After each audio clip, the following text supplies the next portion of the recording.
Yes, of course I will. Yes, I can. Yes, I have free time. How often do you tell people yes, but inside you understand that you don't have the time, desire, or energy for this, and then you suffer because of this? Do you quarrel with your loved ones? Troubles appear at work, and you forget about other important personal affairs and tasks? Watch this video to the end, and we'll show you how to stand up for your boundaries, say no, and at the same time, not offend people. Hi, you're watching Wisey, and today we're going to deal with another important issue in our life. Before watching the video, check if you've clicked on the subscribe button and liked this video. This helps us to understand that we're moving in the right direction. Number 1. Develop self-confidence. Psychologists say that a person who did not receive enough love from their parents experienced a lack of attention or constant resentment. In adulthood, they'll agree to fulfill any requests, just not to be rejected. This strategy already indicates low self-esteem, which needs to be increased. You can start with simple steps. Think about your strengths, write them down on a piece of paper, and never forget. A person's worth does not equate to just their shortcomings. Everyone has some trump cards. Start complimenting yourself at least 3 times a day, and keep a diary of your dreams that have come true. Number 2. Think about yourself. The people who need help at a certain moment are the least worried about the person whom they ask for help. They are primarily concerned with their own problems, and this is natural. For example, imagine your friend, leaving on a business trip, asked you to come to his house every morning to feed the dog. But what if you and your partner agreed in advance to go to the country for this weekend? Do you put off your plans? In the pyramid of priorities, a person should put their needs, unless, of course, they harm others. To do this, you need to learn how to say no. Only in harmony with oneself can one lend a helping hand to someone else. So take a break and take part in a quiz from Wisey. The Washington Post published an article in which relationship expert Natalie Liu coined the term people pleaser to describe people who often put the needs of others ahead of their own. People who are even ready to drive themselves into a circle of potential irrational guilt for not realizing other people's desires. How often do you think people don't say no to others because they feel responsible for how other people feel? A. 37%, B. 41%, C.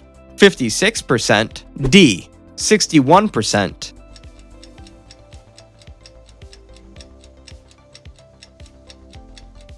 And the correct answer is B. 41% of people feel responsible for other people's emotions. This survey was conducted by YouGov America, in which 1,000 US adults took part, to find out why people do not refuse when they had objective reasons for this. The gender gap is interesting, as about a third of men, 35%, say that they often experience this feeling, while among women, about half of such people, 46%. Number 3. Take a break. It's not necessary to respond immediately to a request. The answer can be voiced later, after consulting with partners, relatives, or other stakeholders. Asking for time to think is a great option for someone who doubts their decision. In neutral territory, when no one breathing down your neck, it's much easier to prioritize and weigh the pros and cons. A pause is especially needed when a request falls on your head like a snowball. If you have an opportunity, it's better not to answer right away, suspending the dialogue of one of the phrases, "Sorry, I can't talk now, I'll call you later," or "I'll give you an answer in the evening," and so on. Number 4. Look for a compromise. If the offer is not suitable, we always have the right to set our own conditions or demand compensation. It may sound harsh, but there's some logic there. For example, management once again asks for additional work. A polite request that doesn't sound rude is something you can't just say no to. In this case, you need to immediately agree on a compromise in the form of an additional day off or any privileges. Number 5. Don't let yourself be manipulated. To get their way, some may resort to manipulation. For example, playing the sympathy card, mentioning the sick, the elderly, or children who need to be cared for, as well as talking about their troubles, illnesses, or failures. One nail does drive out another. This saying shows how to act with manipulators. Talking about your troubles or life's ups and downs with the hope of finding a sympathetic response is the best way to rebuff people who want to press on weak points.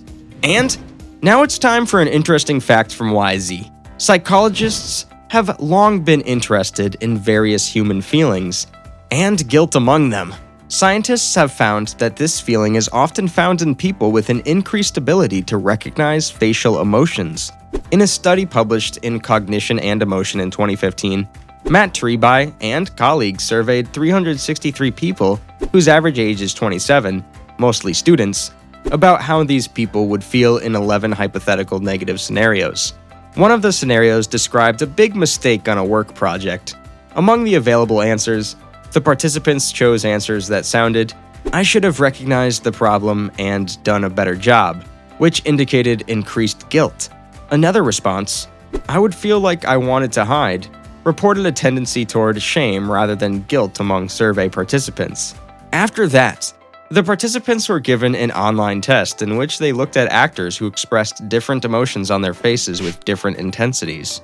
The task of the participants was to correctly label each emotion, like happiness, sadness, disgust, fear, anger, or shame.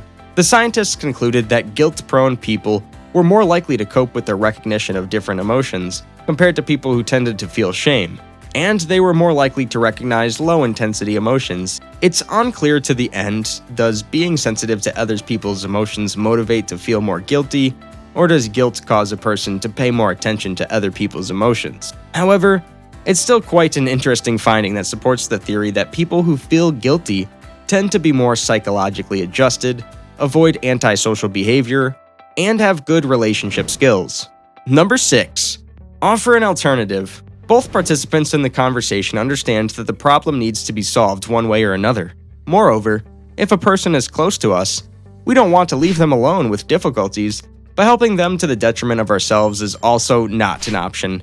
Then we try to find a solution together. We think about how we can help a person get out of the impasse in other ways. Number 7. Choose the form of the answer. Sometimes the best way to say no is to simply say no. The longer version is "no, I can't," "no, it won't work," etc., without giving any explanation. This is especially true when you're dealing with manipulators, colleagues who have already hung their tasks on you or relatives to whom everyone obliged. Short answers don't allow you to break down your words and show that you can do something, but you don't want it. Of course, this advice is completely inappropriate if you're thinking about how to tactfully and politely say no to a friend, spouse, or someone who is really dear to you. In such cases, it's better to explain the reasons. People will be offended, upset, or angry. They'll start to treat me badly, stop respecting me. The needs of people are more important than my own because I live in society and I must respect it. Do you feel how the power of someone else begins to choke you and give orders about how you should feel in response? Professor of philosophy Jacinta Mapalacana said, "Regardless of what you lose or the challenges you face, you will never lose your power to make decisions. No matter what pressures and habits you've lived with before, know that each new day gives you the opportunity to create a framework for the best of your life options, the material for which you're looking for yourself, and you are not obliged to use only what the majority opinion offers you." Hope you liked the video, and if you did, hit the like button and subscribe to our channel. We're here for you to make your life better. See you soon!